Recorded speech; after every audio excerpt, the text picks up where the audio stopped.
kita bersyukur kepada Allah Subhanahu wa taala. Kita perlu meresapi setiap saat nikmat Allah. Karena kadang kalau kita hanya saling mengingatkan, mari kita bersyukur, mari kita bersyukur, kadang dianggap basa-basi saja. Iya. Ketika penceramah, para khatib atau siapapun, kita bersyukur ini ada nikmat. Kadang berlalu begitu saja tanpa kita betul-betul resapi dalam hati kita bahwa memang kita ini terus dilingkupi oleh nikmat Allah Subhanahu wa taala, tidak pernah terpisah sesaat pun. Baik nikmat yang kita sadari, yang bisa kita lihat, yang bisa kita rasakan, kita bisa makan, kita bisa berjalan, kita bisa berkumpul, belajar, itu nikmat semua, bisa dirasa. Tapi sungguh nikmat Allah yang tidak disadari, tidak dirasakan jauh lebih banyak lagi. Jauh lebih banyak lagi.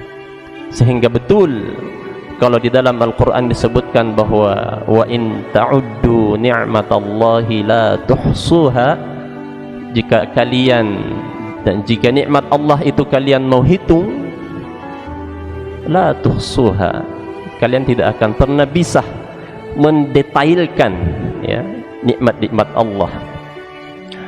Ikhwani fillah, jamaah sekalian yang dimuliakan oleh Allah Subhanahu wa taala, malam ini sebagaimana yang diinformasikan oleh moderator tadi bahwa tema kajian kita adalah tentang sejarah kurban.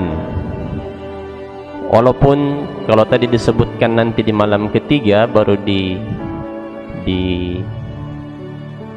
dijadwalkan untuk disampaikan, insyaallah itu tidak mengurangi selama ini kan masih dalam rangkaian materi. Jadi insyaallah kita berniat mengambil istifadah sebanyak-banyaknya. Jadi kita akan melihat al-muta'alliqatu 'anil udhiyah awil qurban, hal-hal yang berkaitan dengan kurban. Dalam hal ini adalah sejarahnya. Yang pertama adalah tentu kalau kita bertanya tentang sejarah, maka yang muncul adalah kapan, ya. Kapan, di mana, apa yang terjadi, apa yang mendasari sehingga ibadah atau khususnya kurban ini sehingga disyariatkan di dalam al-Islam. Tujuan dari sejarah juga adalah kalau kita mengetahui sejarah itu, kita akan lebih meresapi ibadah yang berkaitan dengan hal tersebut. Betul-betul kita Masya Allah ya. Dalam hal ini khususnya adalah ibadah kurban. Kita tahu bahwa makna kurban sebagaimana yang disebutkan oleh para ulama adalah ma yataqarrabu bihi ila Allah min dhabihatin wa ghairiha. Kurban itu adalah sesuatu yang dengannya itu diharapkan mendekatkan kita kepada Allah berupa sembelihan dan selainnya. Jadi segala hal yang kita jadikan sebagai perantara agar kita semakin dekat kepada Allah, sesungguhnya itu adalah kurban. Dan khususnya dalam penyembelihan makanya disebutkan sebagai kurban ya. Karena kita dengan sembelihan yang kita lakukan, harapannya adalah mendekatkan kita kepada Allah Subhanahu wa ta'ala. Nah, kalau kita berbicara sejarah kurban, maka kita melewati masa yang sangat panjang ke belakang. Dan sungguh kurban itu sejarahnya ada pada, kalau kita mungkin tergambar, zaman Nabi Ibrahim, kisah beliau bersama keluarganya, istri beliau bersama anak beliau Ismail yang disimpan di padang tandus di Makkah Al-Mubarakah di Makkah. Tapi sungguh jauh sebelum itu, sejak zaman Nabi Adam alaihissalam, kurban itu sudah dicontohkan. Nah, mari kita tengok. Kita tahu bahwa Nabi Adam alaihissalam adalah nenek moyang kita sebagai manusia. Dan pada zaman itulah, pada zaman beliaulah kurban pertama kali dilakukan. Itulah yang disinyalir oleh firman Allah Subhanahu wa taala, "Watlu 'alaihim naba abnai Adam bil haqq id qarraba qurbanan." Ceritakan kepada mereka. Jadi ada wahyu dari Allah melalui Al-Quran kepada Nabi kita sallallahu alaihi wasallam untuk menceritakan kisah Nabi Adam tentang kedua anaknya. Idh qarraba qurbanan, ketika mereka berdua, anak dari Adam alaihissalam, dijelaskan oleh para ulama atau di dalam kitab-kitab sejarah, nama dua anaknya Nabi Adam alaihissalam, yang pertama adalah Qabil dan yang kedua adalah Habil. Nah, insyaallah ini sudah sering kita dengar. Kita ulangi lagi. Qabil dan Habil. Bagaimana ceritanya? Sejarahnya. Nah, di dalam kitab-kitab sejarah disebutkan bahwa jadi kedua anak Nabi Adam alaihissalam dalam syariat yang ditetapkan pada saat itu adalah kalau lahir, ya, dilahirkan, ini kan kembar-kembar dilahirkannya. Kalau Qabil, dia dilahirkan kembar perempuan bernama Qabil dengan Iklimah. Qabil dengan Iklimah. Kemudian melahirkan lagi istri Nabi Adam alaihissalam, lahirlah kembar lagi bernama Habil dan Labuda. Nah, kemudian dalam ketetapan pada saat itu adalah kalau sudah dewasa dan mau dinikahkan harus bersilang. Jadi syariatnya adalah Qabil harus menikahi Labuda dan Habil menikahi Iklimah. Iya. Cuma sayangnya ketetapan itu ditentang oleh salah seorang anak Nabi Adam alaihissalam, yaitu Qabil. Dia mengatakan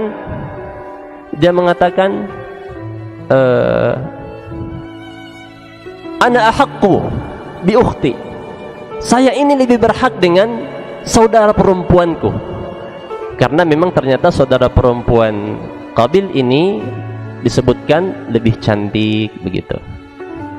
Dia tidak mau menerima ketetapan. Wa huwa ahaqqu bi ukhti, dan dia ya sudah saudari perempuannya juga, biarlah saya dengan saudari perempuanku juga. Walaisa hadza minallah, sampai dia menentang keputusan itu, menolak keputusan Nabi Adam alaihissalam. Dia mengatakan walaisa hadza minallah, ini bukan keputusan dari Allah. Hadza ra'yuk, ini hanya keputusan bapak saja, Nabi Adam alaihissalam yang dimaksud, sehingga menolak. Nah, Nabi Adam tentunya tidak ingin memberikan keputusan yang begitu saja. Nah, maka salah satu idenya wahyu, melalui wahyu Nabi dari Allah Subhanahu wa taala, maka disyariatkanlah, disuruh berkurban kedua anaknya ini antara Habil dan Qabil. Nah, menurut riwayat bahwa Qabil ini adalah seorang pekebun. Dia kerja kebun, menanam sayuran, buah-buahan, dan semua hasil-hasil kebun, tumbuhan. Sementara Habil adalah seorang peternak. Maka dikatakanlah kepada keduanya, kalian berdua harus melakukan kurban. Kalian berdua harus melakukan kurban, dan keputusannya nanti siapa yang kurbannya diterima oleh Allah, maka itulah nanti yang akan menikah dengan Iklimah. Seperti itu. Maka singkat cerita dikumpulkan. Habil dengan segenap hati dia mengorbankan dari apa yang dimilikinya yang terbaik. Dia pilih dari miliknya yang terbaik. Disebutkan bahwa hewan ternak yang paling bagus, bodinya gemuk, sehat, mengkilat kalau perlu. Nah, itu yang Habil persembahkan. Sementara Qabil mempersembahkan hasil kebun yang tidak standar begitu. Ya, tidak standar. Maka tentu saja di dalam Al-Qur'an disebutkan idz qarraba qurbanan fatuqabbala min ahadihima wa lam yutaqabbal minal akhar. Sehingga ketika mereka berdua melakukan kurban, maka diterimalah kurban salah satu di antara keduanya, yaitu kurbannya Habil. Wa lam yutaqabbal minal akhar. Dan yang lainnya tidak diterima, yaitu kurbannya Qabil. Dalam riwayat sekonyong-konyong ada api yang menyambar hewan ternak tadi, hilang sekejap begitu saja. Itu adalah pertanda diterimanya kurbannya Habil. Nah, cuma ada hasad, dengki dari Qabil sampai kemudian dia membunuh adiknya Habil. Qala la aqtulannak, saya akan bunuh kau. Saya tidak terima ini. Kenapa kurbanmu diterima sementara saya tidak? Kata adiknya, innama yataqabbalullahu minal muttaqin. Sesungguhnya Allah hanya menerima amalan dari orang-orang yang bertakwa. Ini sejarah singkat pengorbanan yang dilakukan pertama kali oleh umat manusia, anak Nabi Adam alaihi salam.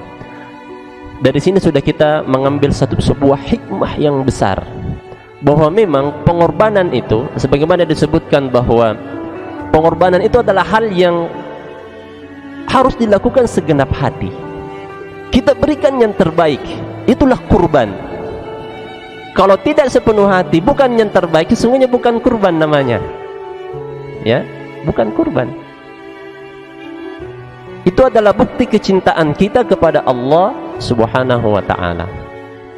Sebagaimana perkataan orang-orang musyrik di dalam Al-Qur'an, walladzina ittakhadhu min dunihi ma na'buduhum illa liyuqarribuna ilallahi zulfa. Berkata orang-orang yang mensyirikatkan Allah, mereka mengatakan kami tidak menyembah mereka berhala-berhala itu, melainkan supaya apa? Supaya berhala ini semakin mendekatkan kami kepada Allah. Itu orang musyrik berkata seperti itu. Ya. Jadi kurban itu harusnya makna kurban saja itu sebenarnya sesungguhnya dari kalimat qarraba yuqarribu, yang artinya mendekatkan. Jadi kalau kurban kita tidak menjadikan kita semakin dekat dengan Allah Subhanahu wa ta'ala, nah itu pertanyaan besar di situ. Nah, ini yang perlu kita evaluasi. Nah, kita ini berkurban mau yang mahal, mau yang murah. Tentunya sesuai dengan kemampuan kita, tapi kita usahakan yang terbaik. Ya.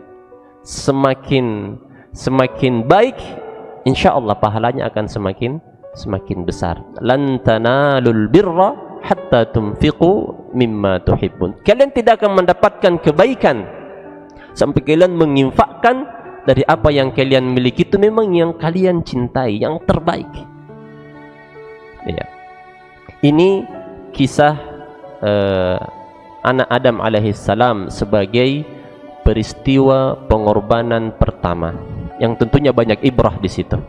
Banyak ibrah tentang bagaimana berkurban, tentang bagaimana kita menjaga diri jangan hasad, menerima ketetapan Allah, dan masya Allah.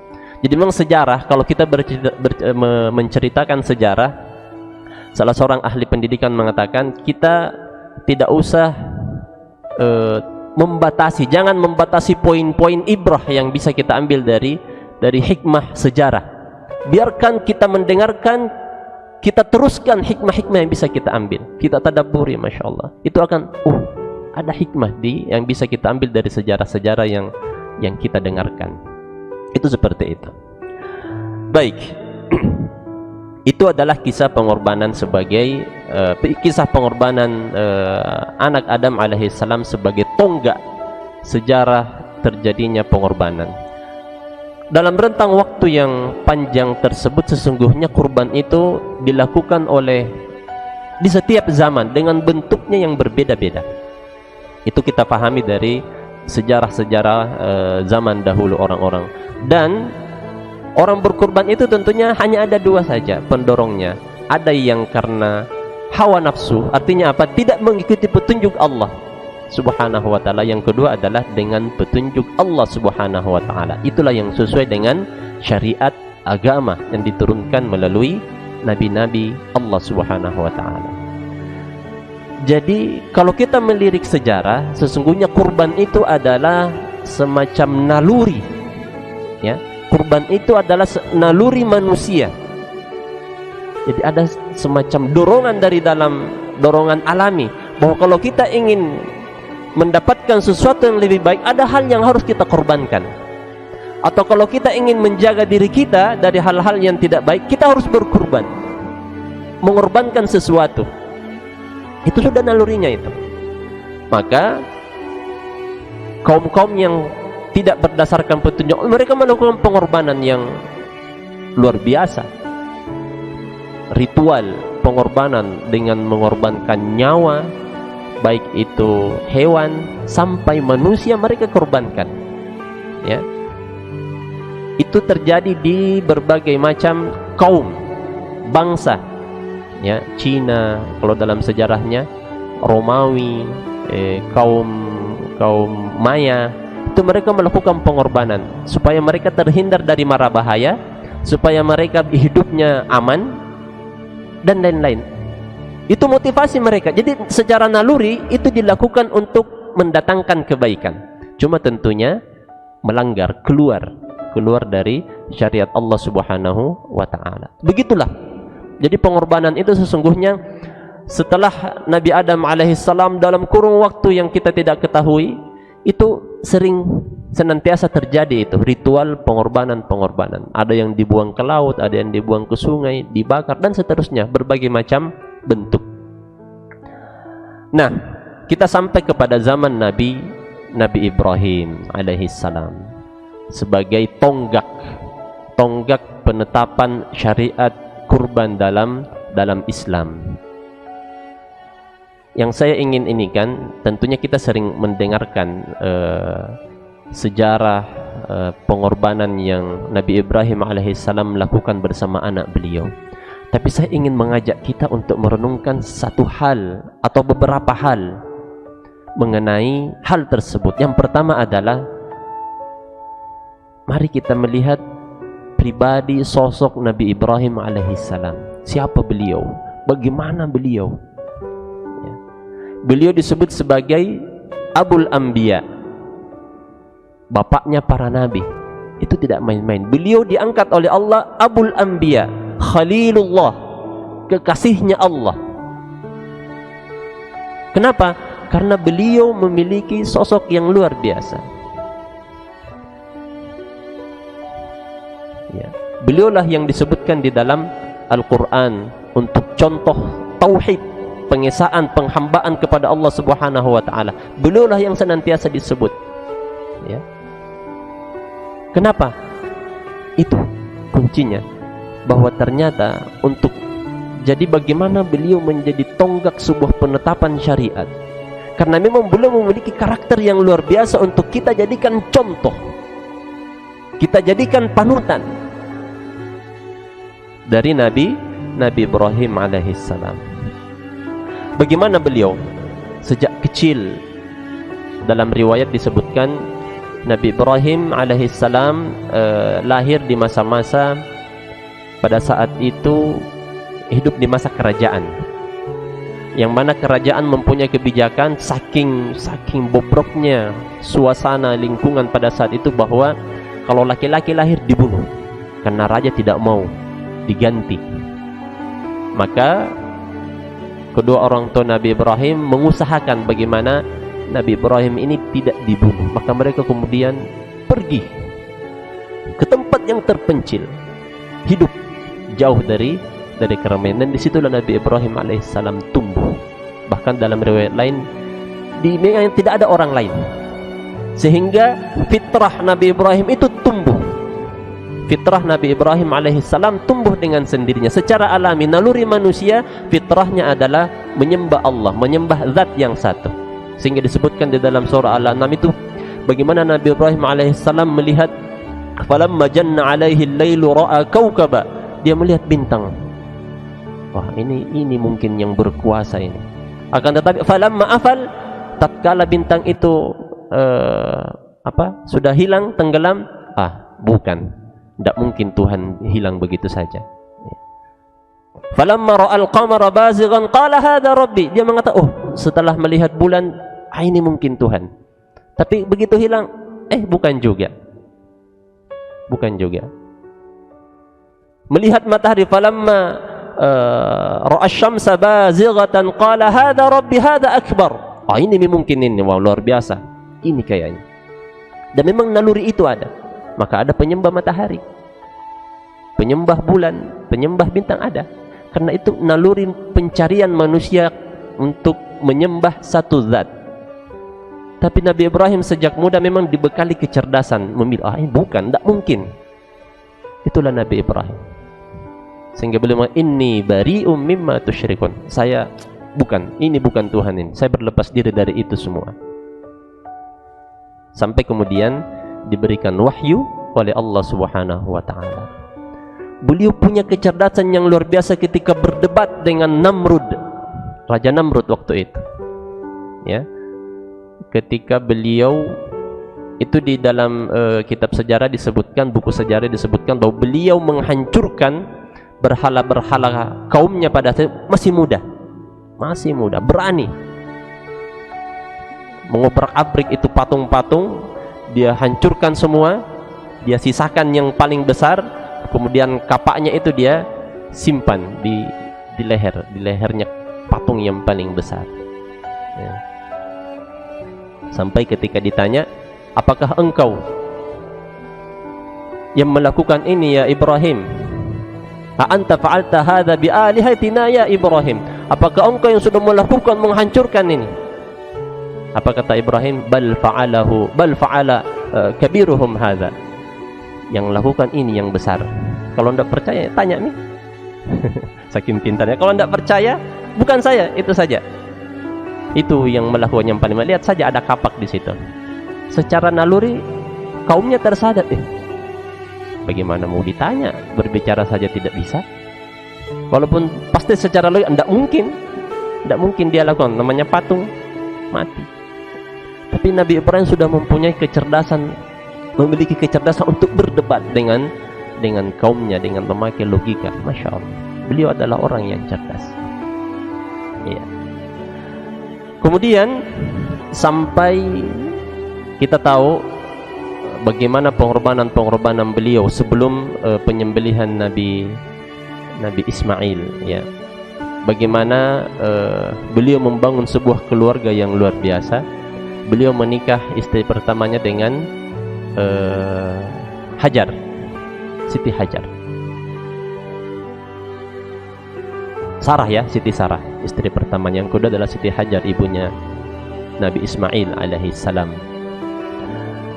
Beliau menikah sekian lama dengan istri pertamanya itu sampai beliau berumur, tidak dikaruniai anak. Sampai kemudian suatu ketika datang malaikat bertamu kepada Nabi Ibrahim alaihissalam, menyampaikan kabar bahwa istrimu akan melahirkan atau akan mengandung. Itu setelah melalui masa yang luar biasa, dan itu terjadi sebelum. Jadi setelah lama tidak beranak, melahirkan istri beliau, istrinya ini menganjurkan kepada Nabi Ibrahim untuk menikah lagi. Mulai bapak-bapak berpikir ini, bisa istri yang menganjurkan menikah ya. Iya. Jadi setelah sekian lama Nabi Ibrahim tidak punya anak dari Siti Sarah, istrinya menganjurkan beliau untuk menikahi hamba sahaya beliau, Hajar, Siti Hajar. Jadi Siti Hajar ini adalah seorang hamba budak yang dihadiahkan oleh seorang raja kepada beliau. Itu punya kisah tersendiri itu. Ya. Bahwa pernah Nabi Ibrahim bersama istrinya Siti Sarah melakukan perjalanan ke Mesir, yang mana pada situ kerajaan itu dikuasai oleh seorang raja yang suka mengambil atau mencari wanita-wanita cantik untuk dia jadikan istri. Walaupun orang itu sudah punya suami, disuruh ceraikan, diambil dengan paksa untuk dia nikahi. Nah, Siti Sarah, istri Nabi Ibrahim alaihissalam, terkenal sebagai seorang wanita yang cantik, dan tentunya membuat tertarik raja ketika beliau datang. Maka kemudian berita itu sampai kepada sang raja tersebut, maka disuruh datangkan Ibrahim dengan wanita itu. Sampai di depan raja, Nabi Ibrahim ditanya, ini siapa? Ini tentunya Nabi Ibrahim ingin menyelamatkan istrinya, maka dia katakan, ini adalah saudariku. Kalau secara lahiriah berbohong, tapi di dalam hati disebutkan bahwa beliau mengatakan itu bahwa maksudnya adalah saudariku dalam iman. Tapi secara zahir berbohong. Dan inilah kebohongan Nabi Ibrahim alaihissalam, hanya ada 3. Yang pertama itu adalah ketika beliau menjawab pertanyaan Raja Namrud, siapa yang menghancurkan berhala? Yang besar, bukan saya. Itu kebohongan pertama.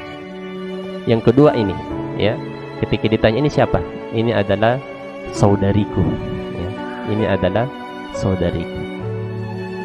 Maka kemudian, ya sudah, kalau begitu saudarimu ingin saya jadikan istriku. Dan Ibrahim dikasih hadiah oleh sang raja tersebut. Maka diambillah Siti Sarah ini, ya. Akan tetapi setiap kali sang raja mau mendekati Siti Sarah adalah seorang yang bertakwa tentunya, berdoa kepada Allah, ya Allah, saya ingin menjaga kesucian diriku, lindungilah saya dari raja ini. Maka setiap kali raja mau mendekati, raja itu merasakan rasa sakit yang luar biasa, sesak luar biasa, tidak bisa, sampai hampir-hampir terlihat mau mati. Dalam sejarah disebutkan sampai terlihat mau mati. Siti Sarah melihat, wah, ini raja mau mati, kalau mati pasti saya yang dituduh membunuh. Berdoa lagi, ya Allah, jangan sampai dia mati, karena kalau dia mati saya yang dituduh membunuh. Sekonyong-konyong sehat kembali sang raja ini. Terus mau mendekati lagi, ini raja tidak ini juga, ya, tidak kapok begitu. Sudah dikasih sakit, tiba-tiba sembuh, masih mau mendekati lagi. Siti Sarah berdoa lagi, jatuh lagi sang raja, sampai disebutkan 3 kali, sampai raja akhirnya mengalah. Wah, tidak bisa ini. Dan dia mengatakan bahwa ini pasti karena ada kekuatan jahat ini yang engkau bawa ke sini, sehingga saya mengalami seperti ini. Sudah pergi, ya. Dan sebelum pergi, tapi bagusnya raja, dia tidak menghukum dengan hukuman yang kejam, tidak, justru berbuat baik setelah itu.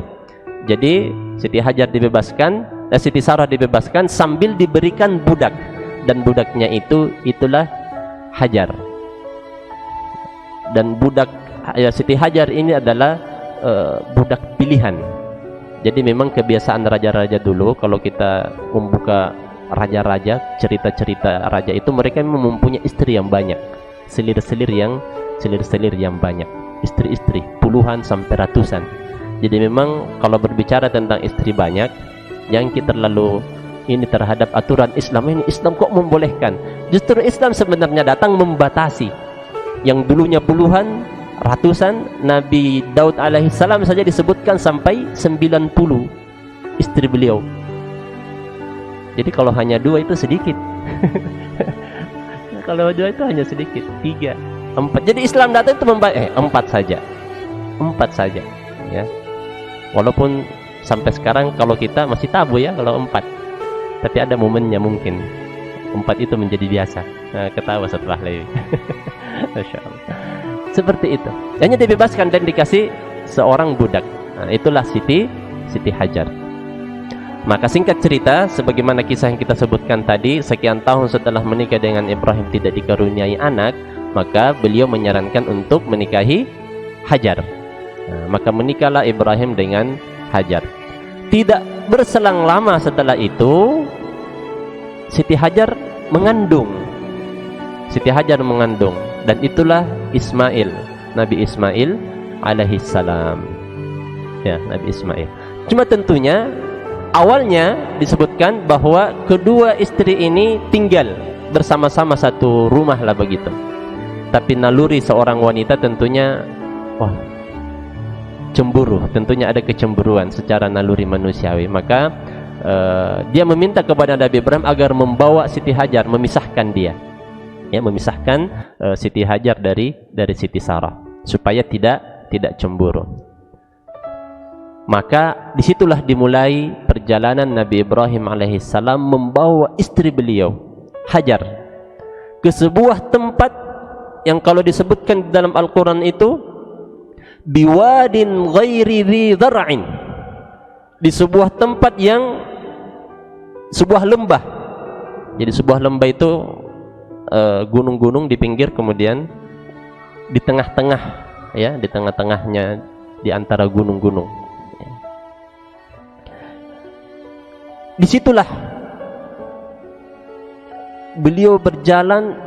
Kalau kita sekarang mungkin ya paling tidak bawa ke daerah lain yang ada penghuninya, begitu ya, di sebuah kota misalkan buatkan rumah. Tapi beliau melakukan ini pun itu berdasarkan wahyu, dan tidak ada yang tahu hikmah, baik Nabi Ibrahim alaihissalam maupun Siti Hajar tidak tahu kenapa beliau membawa keluarganya ke sebuah tempat yang tandus seperti itu. Masuk waktu? Azan dulu ya. Hai.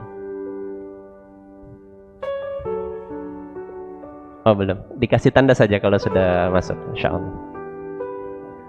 Jadi ini pelajaran pertama bahwa di dalam syariat yang ditentukan atau wahyu-wahyu yang diberikan oleh Allah, kadang kita harus melakukan itu tanpa tahu hikmah di baliknya. Walaupun kita tidak tahu hikmahnya, lakukan saja. Karena ini adalah perintah dari Allah Subhanahu wa ta'ala. Bayangkan Nabi Ibrahim alaihissalam membawa keluarganya ke sebuah tempat yang tandus, tidak ada pohon, tidak ada air, hanya padang pasir gersang. Secara perasaan kok tega gitu ya, tega sekali. Tapi inilah wahyu. Dan Masya Allah, nah ini mari kita lihat. Jadi Nabi Ibrahim dengan keluarganya, dengan istri beliau, ketakwaannya luar biasa, keimanannya kepada Allah Subhanahu wa ta'ala luar biasa. Ini jugalah yang menjadi dasar kalau kita ingin betul-betul menikmati iman kita, atau kita ingin betul-betul hidup kita dirahmati, diberkahi oleh Allah, keluarga kita harus diajak untuk beriman, betul-betul bertakwa kepada Allah Subhanahu wa ta'ala. Aman semua. Jadi itu syaratnya. Jadi bagaimana kita mengajak diri kita, keluarga kita, anak-anak kita dekat dengan takwa. Karena inilah yang Nabi Ibrahim alaihissalam contohkan. Di sebuah lembah yang tidak ada tanaman, inda baitikal muharram, di dekat rumahmu. Jadi memang Allah mewahyukan untuk membawa keluarga di sebuah tempat yang disebutkan sebagai rumah Baitullah, rumah Allah. Iya. Akan tetapi di dalam ayat di dalam Al-Quran itu disebutkan liyuqimus shalah. Itu juga jadi ibrah yang sangat besar buat kita. Nabi Ibrahim alaihissalam mengucapkan itu, bahwa ya Allah, saya menyimpan, saya meletakkan atau saya meninggalkan keluarga saya di sini, di sebuah lembah yang tandus, liyuqimus shalah, agar bagaimana mereka bisa mendirikan salat, beribadah intinya. Bayangkan, dengan segala fasilitas yang tidak ada fasilitas sama sekali. Menunjukkan apa? Bahwa kita ini, ibadah-ibadah yang kita lakukan, peribadahan kita kepada Allah Subhanahu wa ta'ala, jangan menunggu fasilitas. Jangan menunggu fasilitas. Jangan menunggu nyaman baru mau beribadah. Kalau di dalam Al-Quran disebutkan, di antara manusia, wa minan nasi may ya'budullaha ala harfin. Banyak manusia menyembah Allah itu seperti berada di ujung jurang. Di ujung jurang. Maksudnya apa? Gampang jatuh. Kita azan dulu. Masya Allah. Tafadhal.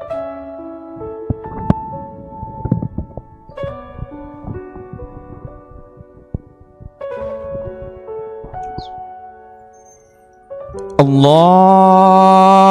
Akbar, Allahu Akbar, Allahu Akbar, Allahu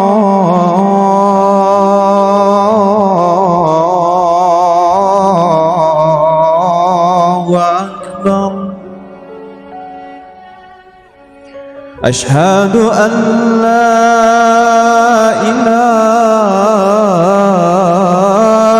illallah.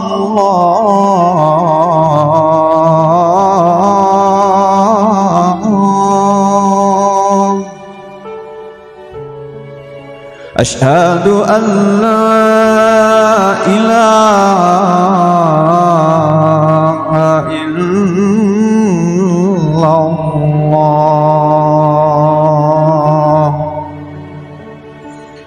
Ashhadu anna Muhammadar Rasulullah.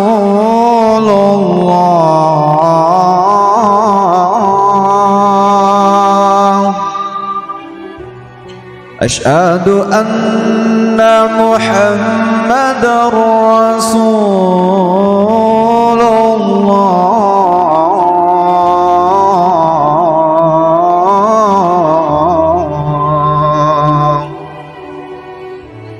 Hayya 'ala as-salah.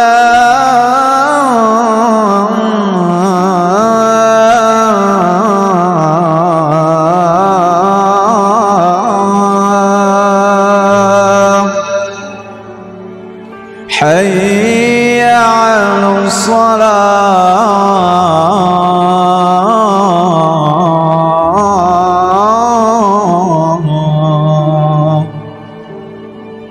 Hayya 'ala al-falah.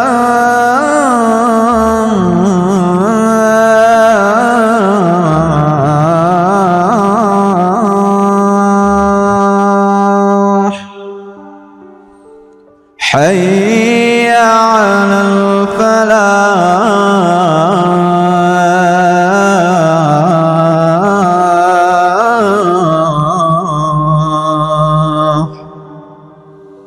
Allahu Akbar, Allahu Akbar. La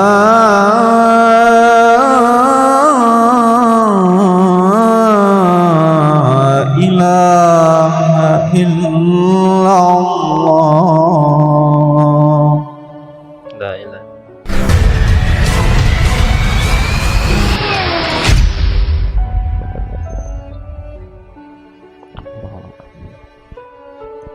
Baik jamaah sekalian serta pemirsa dimanapun berada,